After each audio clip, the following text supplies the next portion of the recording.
Let's talk about Generac, Pete. Speaking of wasting time, somebody named Sari Brodisky, I guess, is an analyst over at Jeffries, downgraded Generac. They make, of course, generators for electricity because they say bi-directional charging EVs, meaning if you have one of those new Ford Lightnings, F-150s, you can plug it into your house and send electricity in instead of just taking it out. How many of those have they sold? Just like this many? I mean, you can sell all you can sell, but how many have they made, Pete? I think this is a bad call.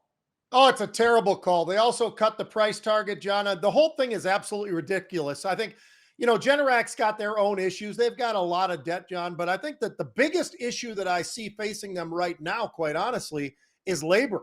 They talked about that, John. They talked about the fact that they have a labor shortage. They don't have enough installers right now, which tells me demand is there. They need the labor side of this to come back. And that's something that, everybody's dealing with that in some way, shape, or form. It seems like in the markets that we have. Do they have enough labor to be able to do what they'd like to be able to do if they have demand? They got the demand. They just don't have enough. So I think that's something that actually is more of a positive than a negative. And this analyst said that's the craziest thing I've ever heard. It really is. I got to tell you, as a guy who has many Generacs and a lot of different houses that I've lived in, they're one of the greatest thing in the world. You need it, and it sucks down the energy. So if you think that truck is going to do anything other than maybe get your hairdryer ready, which, by the way, I don't need, it's pretty pathetic. That's a ridiculous thing.